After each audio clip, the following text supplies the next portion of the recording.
Good morning, everyone, and welcome to Living Beyond Limits. I'm Reverend Jennifer Spear, and we are a part of Centers for Spiritual Living. And I welcome all of you. So glad that you came to spend your morning with us. And if you are new to us today, from the very bottom of our hearts to yours, welcome you. We welcome you. We're so glad that you joined us today. And so let's begin the service by reading our mission statement that's on the front of the bulletin.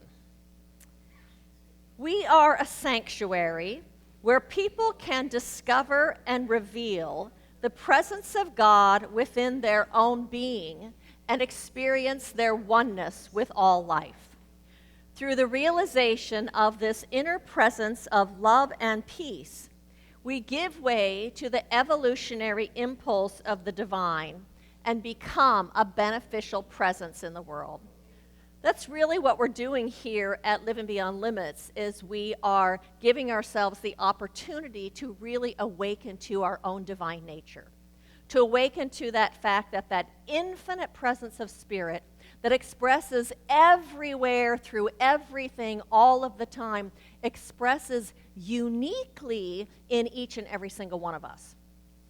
It expresses specifically as our own power, as our own wisdom and intelligence. It expresses as peace and as love and as wholeness. But what happens is, as we discover that, and as we feel that, and as we live in that awareness, what happens then is when we go out into the world and the world is not loving or kind or generous or peaceful, it puts us in a place of power instead of a place of victimhood. Yes, we would prefer that the world were peaceful and loving and kind and generous, but when it's not, we aren't reliant on it being that way in order to have a sense of well-being and in order to be that in the world ourselves. Because once we come to recognize that that fullness of the presence of spirit is within us, we can bring that piece of spirit into the moment. We can bring that boundless love that is unconditional into a conversation or relationship where our ego self would not bring love forward.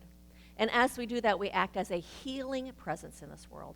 We act as a beneficial presence, not just to our own selves and in our own lives, but to the whole, because everything is connected to everything else. And so I say thank you to each and every single one of you for answering the call of your spirit to be walking this path, to be bringing your light into this world in a way that only you uniquely can do. And so thank you for that. Well, this is the last time we are getting together for a Sunday service before the election. Are you ready? Is everyone ready? And so for the last 2 weeks, I've actually been talking about preparing for the election. And 2 weeks ago, I asked you all, what is your greatest dream for our country? What is your highest vision for our country? And to spend time envisioning that and seeing that rather than buying into so much of the fear-driven media and what they're trying to feed you. And then I asked you to use that vision and that dream for our country to inform your prayers and your meditations and your affirmations. And then to know that as you do that, there is actually something, that there is a law of life that actually is acting upon that vision that you're holding, that dream that you're holding, that it is actually acting on that and amplifying that out into the world. And then last week, I asked you to get clear about what your spiritual values and your spiritual principles are. Because when we are clear about what our spiritual values and principles are, and when we stay consciously aware of those, then that informs our decisions and our actions. So that then informs the way that you vote when you are in touch with your spiritual values. Well, this week happens to be the celebration of Diwali. And so we have a candle lit here in honor of Diwali. Diwali is also known as the Festival of Lights, and it is a Hindu celebration symbolizing victory of light over darkness, of goodness over evil, and of knowledge over ignorance. The term is derived from the Sanskrit word deepa, which means light, lamp, lantern, candle, that which glows, shines, illuminates, or knowledge.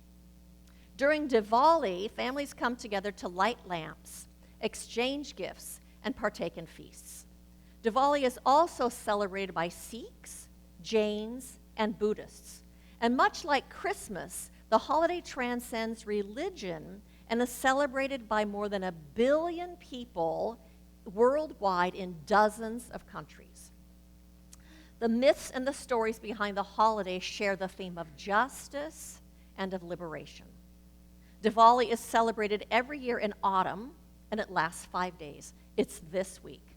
Culminating, and the biggest celebration is actually on October 31st. And so we have a candle lit in honor of Diwali, in honor of the victory of light over darkness, of goodness over evil, and of knowledge over ignorance. And we have Ganesha next to the candle, which is also honored during these celebrations because Ganesha is the remover of obstacles. And so Diwali, I think, also invites us to be a light in the darkness. That it invites us to shine our light on the goodness that is happening in the world. And it invites us to fan the flames of our own goodness so that that grows and goes out into the world and affects the world. As human beings, we want to affect change. We do that. We do that with our vote. We affect change in the world. We want to also feel peaceful and have a sense of well-being as we move through this election season. And we really want to have a sense of peace and well-being all of the time, regardless of what's going on in the world. And yet, there are times where sometimes we feel powerless. After all, we are just one person, and we only have one vote. And we can feel a little powerless when everything seems so big out there. Well, I'd like to share a story with you that Jane Goodall tells in her book, The Book of Hope.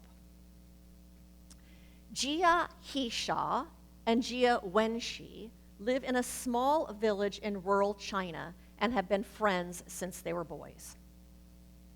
Hai-sha was blind in one eye at birth and lost sight in the other during a factory accident.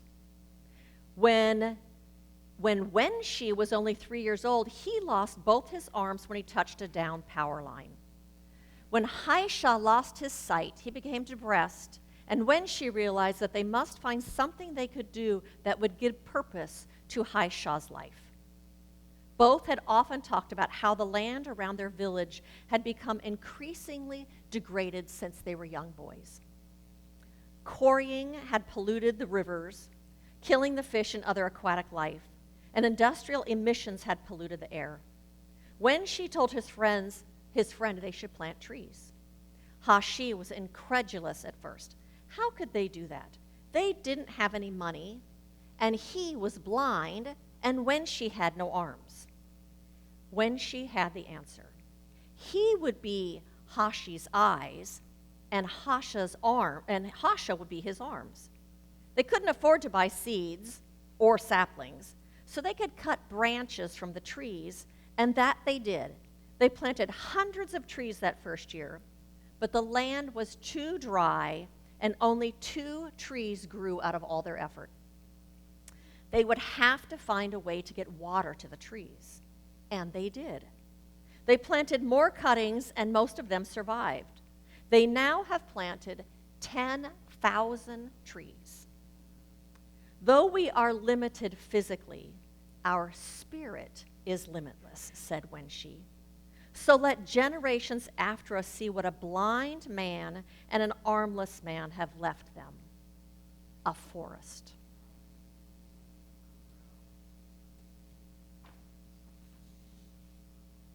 We forget that we aren't only casting our vote one time.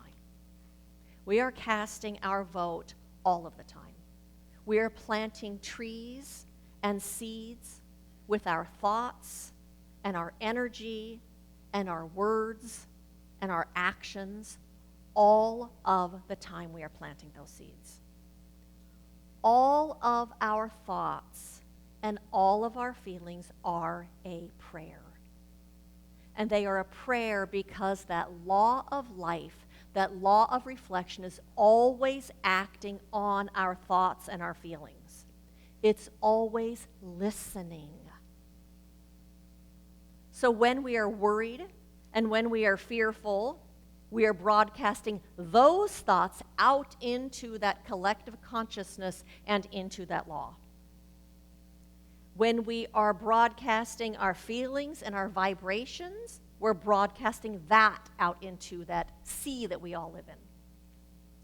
When we are worried and fearful, we magnify that energy in the collective consciousness. We deposit those seeds in that collective sea that we are living in.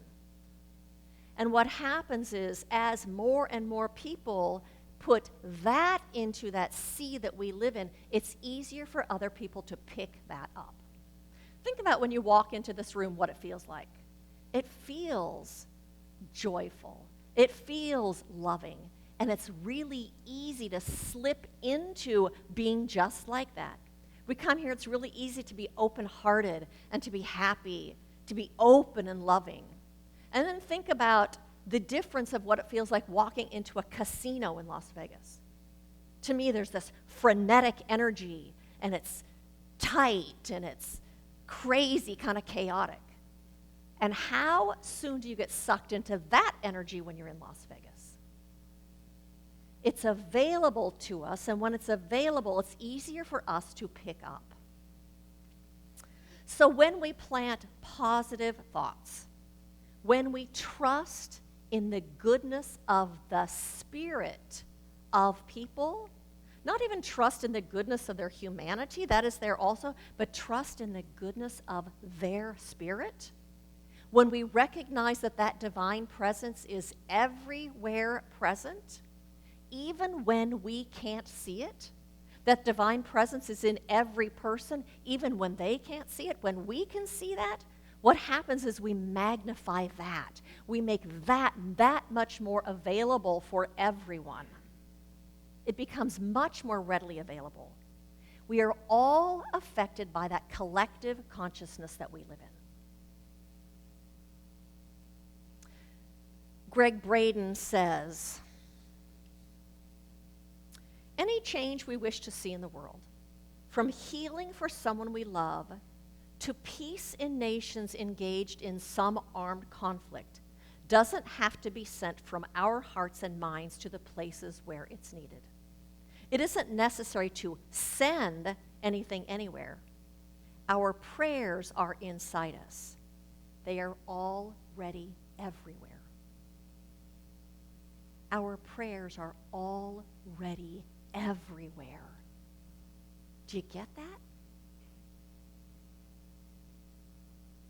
And so our prayers of peace and harmony fill that field.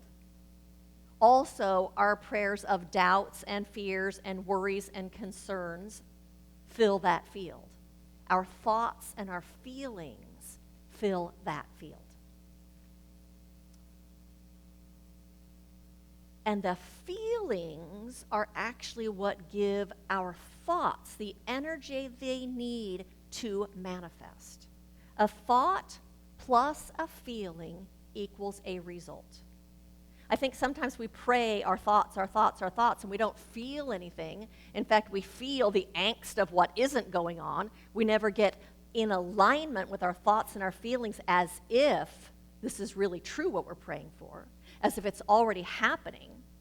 So the feelings that we want, we have to generate those feelings, and that becomes the fire that enables that thing to take form. Fear is big energy. Have you had any fear lately? Exactly. So an invitation this week to you is to feel your prayers. To feel your prayers as if they are already answered. To feel what it is that you want to feel. To feel your desires fulfilled. rather than just thinking about it. And so the title of my talk today is, Can You Feel It?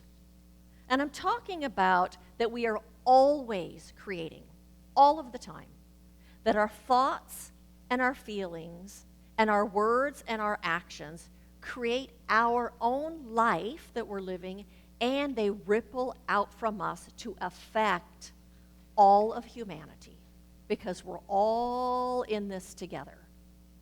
It impacts the collective experience that humanity is having.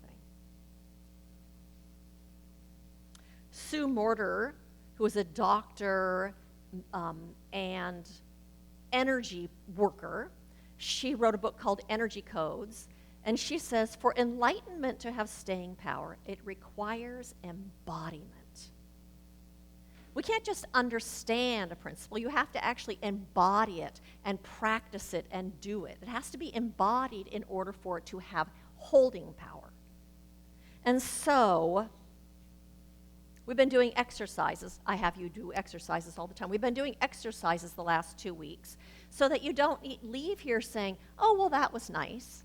But instead that you actually have a tool that you've actually already used, that you've actually already had an insight, that you've had a little bit of an awakening, you have a new understanding of something, so that actually that supports you in awakening. That actually supports you, the thing you've already practiced, tried on, embodied, supports you in being a beneficial presence in the world. That thing supports you in having a higher awareness. That thing supports you in having that new insight and then using that tool in your life. And so today, the new tool that I'm going to give you, the thing that I'm going to encourage you to do, is every night before you go to sleep, I want you to conjure up the feelings that whole day went really well. Everything in that day went really well. Whether it did or not, feeling that everything is going so right. Everything is going so well. Everything is going so perfectly. Everything is so good. I want you to feel those feelings. Conjure that up in your body before you go to sleep. So when you sleep, then your subconscious is filled with that energy. And then the law can act on that and create that in your life, going so well. And it's not about something specific. It's just general. And so what I want you to do is to try that right now. Go ahead and close your eyes. And pretend that you're laying in bed. Imagine you're laying in bed last night. And you think to yourself, conjure up that feeling. Everything went so well today.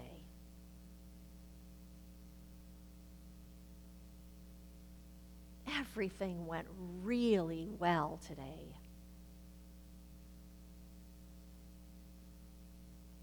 Everything is going so right. Everything is going perfectly.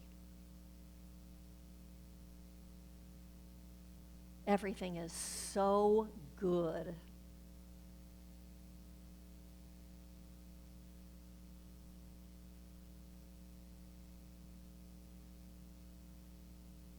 Can you feel it? I invite you to open your eyes. Doesn't that feel good? Feel believable? Yeah. So I want you to practice doing that every night before you go to sleep, between now and the election. That is a prayer. I want you to do that every night before you go to sleep, and when it becomes easy after doing it a couple times, I'd like you to do it every morning. Do it before you wake up in the morning. Everything's going so well. Let that be your spiritual practice between now and the election. That is planting the seeds of what you want to have. That's planting the trees that you want. I don't think that Spirit speaks in words. I think that Spirit speaks in feelings. I think spirit speaks in feelings and in energy and in vibration.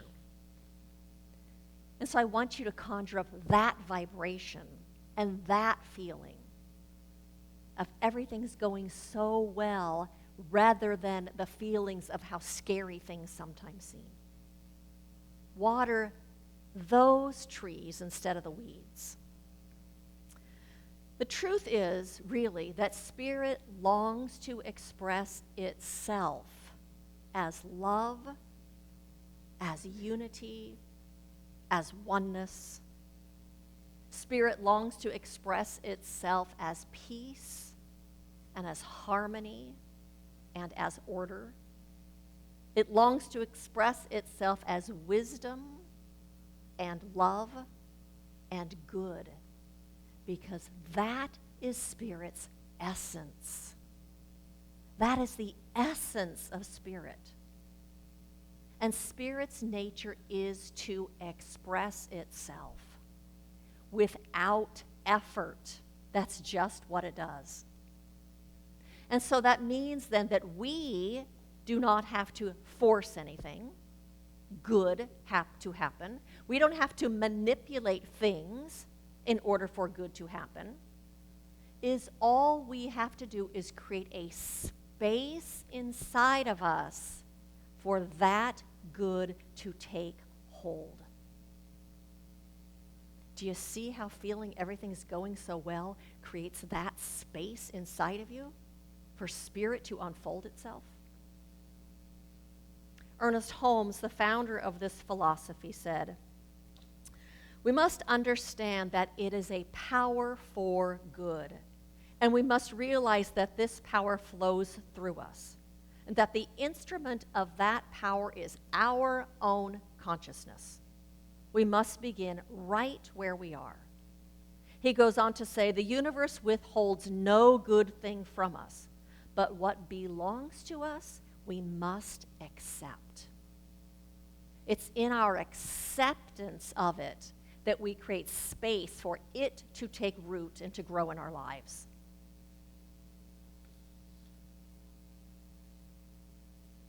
Our consciousness creates space for spirit to express if we practice mindfulness, if we practice staying open to the good. We are always praying, all of the time. And Ernest Holmes says it's not so much what we are praying to or what we are praying for. It is more about where we are praying from. Are you praying from that place of recognizing that the divine presence is right where you are and that it is its nature to unfold as the good in your life? It's where you're praying from. So we pray from the feeling that what we're desiring is already completed. We pray from joy and from gratitude because it's already so. And so your homework is every night before you go to sleep to feel that everything went so well that day. To feel that everything is going so well. To feel that everything is so right and it's so good. To do that before you fall asleep. And when you feel uncertain during the day, when you start getting scared because you've read something about how horrible things are, take yourself back to that place, how good everything's going. Let that keep you open to the good. Have trust and have faith in that infinite power. In God, there are no problems. There's only solution. There's only answers. There's only creativity. There's only infinite possibilities. Trust and faith that Spirit is seeking to unfold right here, right now, as love and oneness and unity and harmony. Make room for that in yourself. And the result of that is we will be bringing peace and harmony and love and greater good into this world, into that collective field that we're living in so that it's easier for everybody else to pick up it also, and tilting the scales towards that piece. You'll be magnifying that consciousness out into this world. And so blessings to every single one of you as you walk this path of remembering who you are, remembering that you live this life in spirit, walking this path, bringing your light into the world in a way that is healing. Blessings, and thank you for that. So I have a couple of invitations for you as a way to participate in this family. The next 2 weeks, we are not going to be here. They're going to be voting in this building. So next week, we are having a Pick Your Price fundraiser pancake breakfast. It's going to be at Chris Braunschweiger and Peggy Toole's house. Raise your hand if you do not know where they live. Talk to Chris. Talk to Chris, and she will give you their address. We'd love to have you. It's going to be at 10 o'clock next week. We are also doing, and so I invite you to invite your friends to that part and really to this part. We are doing a community outreach. We are working with Lutheran Social Services of Long Beach. Look, that's the first time I got it right. We are collecting new and gently used kitchen items for people that are transitioning into a home to help them build their kitchen, as well as games that families can play together. So I invite you to ask your friends, ask your neighbors, ask people that you know if they have kitchen things they want to get rid of, to clean out your own drawers in your kitchen. Yes, Carol? Box or bag what it is that you bring. Matthew is going to collect it all and take it to the place where it's going.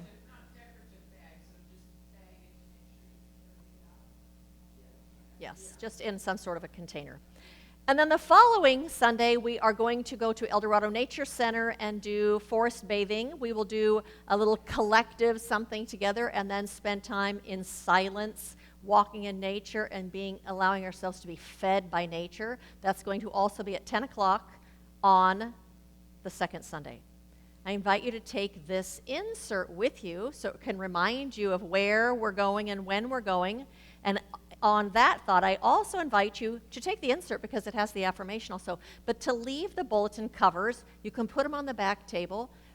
Printing has become incredibly expensive. It is more than $2 to print every one of those bulletin covers. So we'd like to use them until they're soiled, and then we need to print new ones. But boy, we went through the last 50 in a flash, so put your bulletin covers in the back. We have prayer support after church. If you would like the practitioners to do prayer with you, if you're a practitioner, you raise your hand. They're happy to sit and do prayer with you. There is a Ministry of Prayer box in the back. You can fill out a prayer request, and we will support you during the week in prayer. We have prayer shawls back there that have been created in that energy of prayer, and if you would like to wrap yourself or someone you know in that energy of prayer and gift that to them, you are invited to do that. The practitioners will pray over it for your specific request before you leave. They're on the back table. We invite you to follow us on our social media, to follow us on Facebook and share those posts, to follow us on Instagram and share those, to like us, to check in on Meetup and say that you're coming to service. So I invite you to repeat after me, good fills my life now. Good fills my life now. I recognize it. I savor it. I own it. I own it. I live it. I live and it. So it is. And